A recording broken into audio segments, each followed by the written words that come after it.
Más de 8 años del caso Iguala, de la desaparición de 43 estudiantes normalistas, más de 8 años de la noche del 26, madrugada del 27 de septiembre de 2014, exoneran a José Luis Abarca. Hay un montón de personas que han sido detenidas y después puestas en libertad. ¿Dónde está el caso? ¿Para dónde va?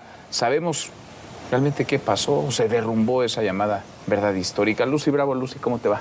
Bien, buenas noches. Muy buenas noches. Carlos Mota, Carlos, Hola, ¿cómo estás? al pie del cañón. Muy buenas noches, literalmente metiendo la pata a veces, mi querido Carlos. Arturo Dan, ¿cómo estás, Arturo? Manuel, Lucy, Carlos, buenas noches. Muy buenas noches. ¿Dónde está el caso, Carlos, ya a estas alturas? Porque, a ver, entre los que detienen y luego salen y las violaciones al debido proceso y algunos que están detenidos, pienso en Jesús Murillo Caram, ex procurador, otros que están prófugos de la justicia como Tomás Herón de Lucio. ¿Dónde está el caso? A mí me parece que estamos ante una especie de muerto viviente, un zombie, una especie de fantasma de caso que nos va a perseguir a la sociedad mexicana, yo creo ya durante décadas. Creo que es muy difícil que se resuelva bajo lo que hemos visto ya en estos 8, casi vamos ya a los 9 años. ¿Qué es lo que está ocurriendo? Este gobierno prometió resolver, ¿no? Resolver este caso, dadas las inconsistencias que había en la investigación de la verdad histórica de Jesús Murillo Caram, y lo que eligió hacer este gobierno fue hacer una estrategia en donde equiparó el grave delito de la desaparición, muerte, ¿no? Sí, quemaron a los 43 normalistas, lo equiparó con un problema de investigación y, investigaciones periciales. Hizo tan grave el tema de la verdad histórica como grave fue pues esta desaparición forzada y muerte de los normalistas. Yo creo que no es lo mismo, ¿no? En cuanto a gravedad, es mucho más grave matar a 43 personas, desaparecerlas, que un problema que puede ser, sí, muy, muy serio de investigación pericial.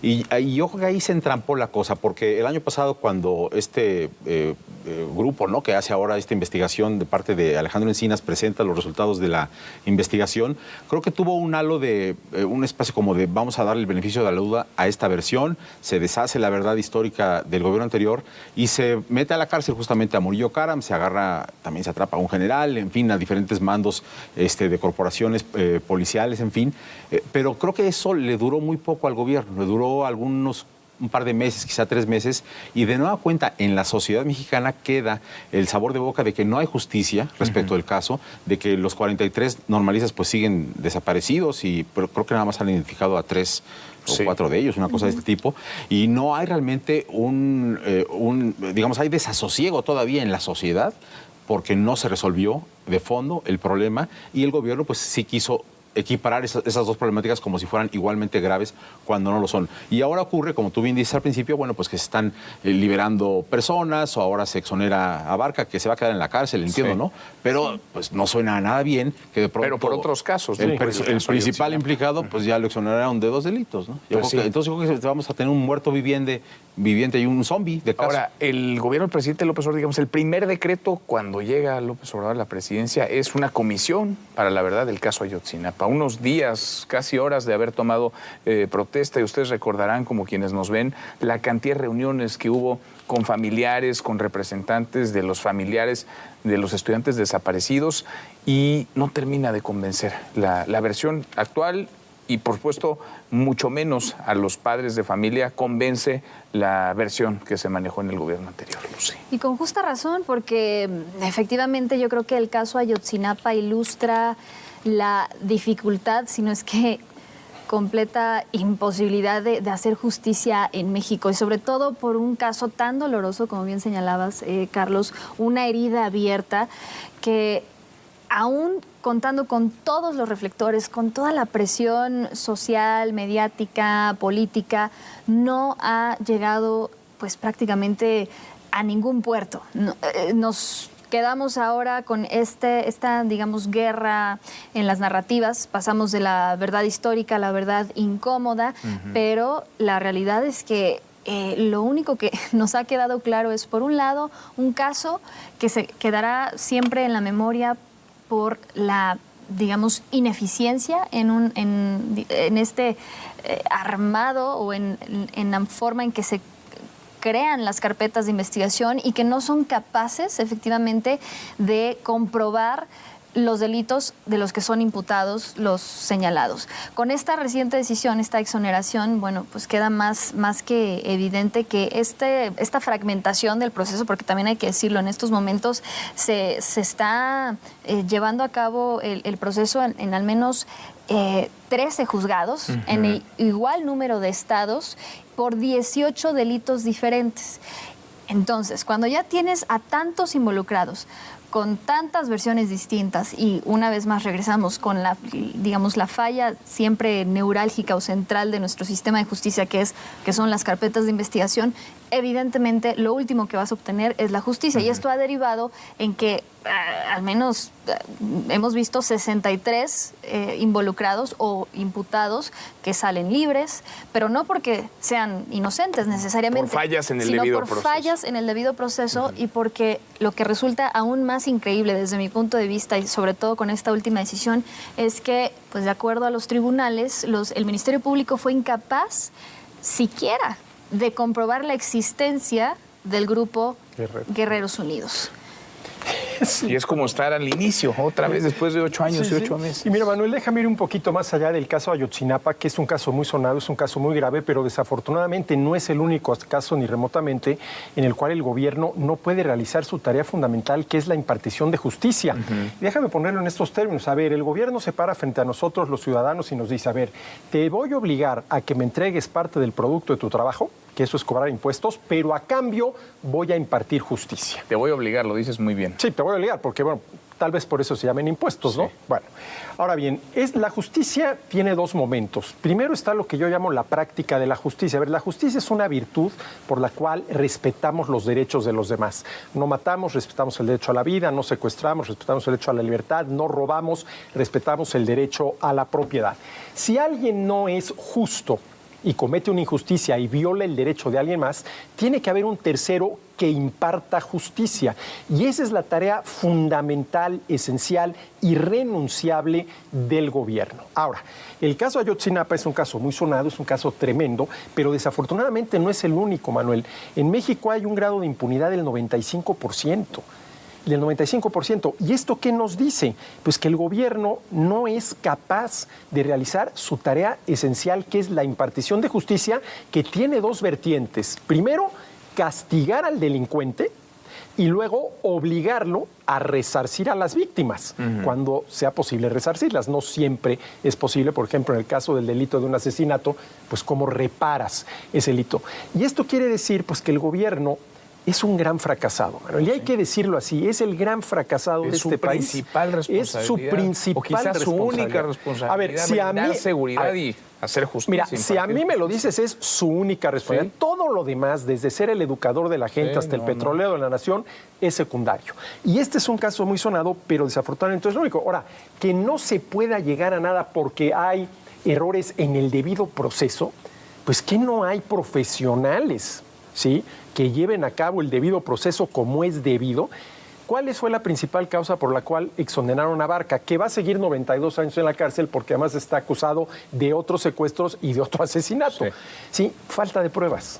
Sí. Falta de pruebas. Es que esto está podrido desde el inicio. En toda la cadena está podrida. Hay un problema central que en las organizaciones de negocios, en los gobiernos exitosos, en los lugares donde las cosas funcionan, lo que suele funcionar es la transacción básica. Es decir, si tú fabricas un auto, si tú gobiernas bien en algún lugar de Europa, de Asia, si eres una organización exitosa es porque dominas la transacción básica. Y en este caso, las policías en México no son capaces de dominar la transacción básica, que es integrar una carpeta de investigación y hacer investigaciones periciales con pruebas técnicas y con pues, ciencia de este tipo de investigaciones. Yo me acuerdo de haber estado alguna vez en un caso de un robo y estuvo el Ministerio Público acompañándome a esta circunstancia y me sorprendió muchísimo que cuando estaban levantando las huellas dactilares de los posibles delincuentes, me decían, con estas huellas que estamos capturando aquí en una especie como de diurex, decían, bueno, pues con esto vamos a ver a qué corporación pertenecen los delincuentes que vinieron a robar. Y yo dije, ¿cómo que a qué corporación?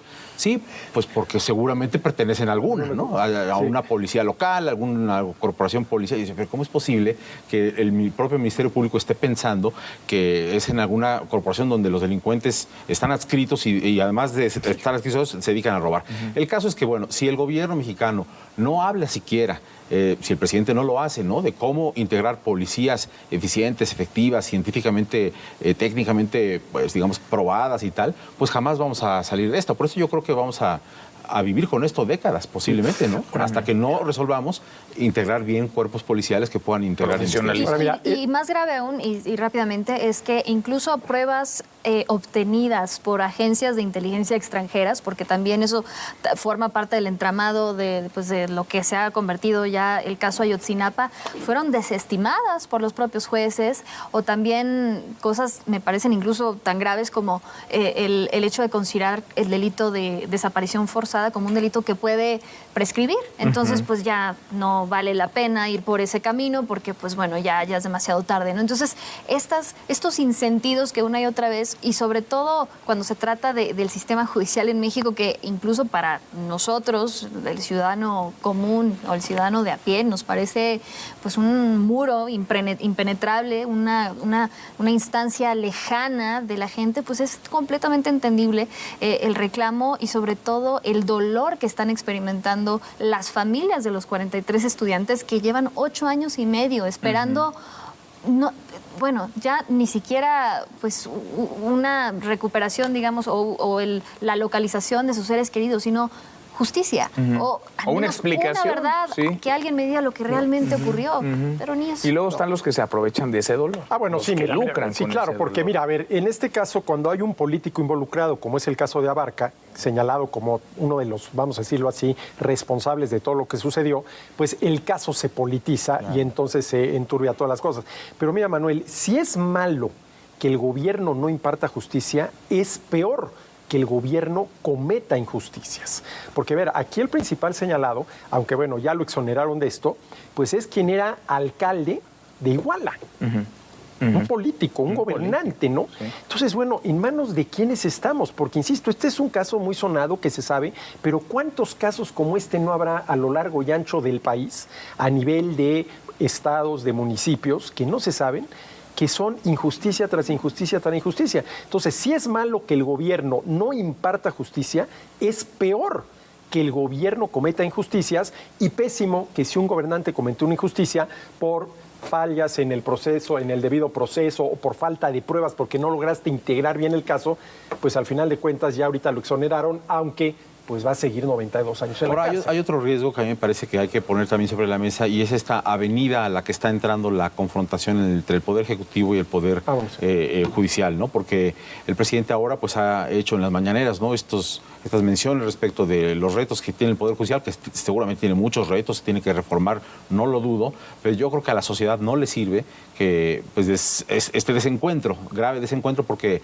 pues con esta exoneración, con cualquier otra cosa que venga del parte del Poder Judicial en relación con el caso Ayotzinapa, pues dada la narrativa en la que ya entró el propio presidente, pues ahora tiene todo el incentivo de seguirle y decir, pues es que los jueces son los que están tomando malas decisiones, y porque un proceso estuvo mal, porque alguna cosita no funcionó, se ponen de legalistas, de legaloides, y no nos avalan las pruebas que estamos presentando. Yo creo que pues ahora que sí, que zapatero a tus zapatos, y cada quien que se responsabilice de su transacción básica, ¿no? Y el gobierno tiene que responsabilizarse de integrar bien las carpetas, de hacer bien las pruebas, y bueno, pues evidentemente puede opinar de lo que haga el Poder Judicial, pero no creo que toda la culpa de este caso sea que los jueces toman malas decisiones. Y nos toca como ciudadanos también ser observadores de esto, ¿no? Es decir, que se sigan los protocolos, los procesos, que se integren correctamente las carpetas de investigación y que se valoren, que se sopesen las pruebas, los elementos que hay.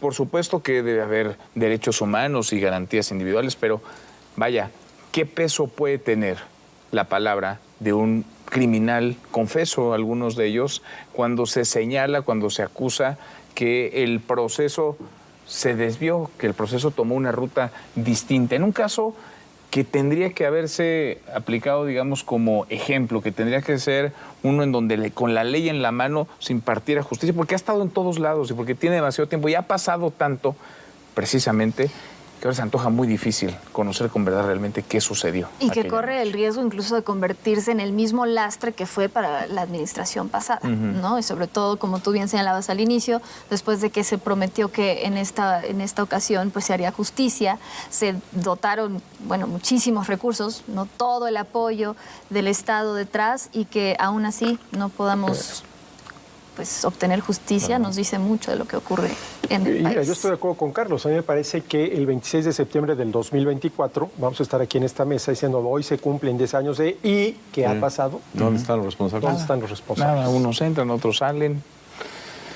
Y no hay justicia porque tampoco hay verdad. Arturo, muchas gracias. Gracias. Gracias, Manuel, Carlos. Muchas gracias, gracias, buenas Lucy. noches. Muchas gracias. Gracias. Hasta mañana. Pásenla muy bien.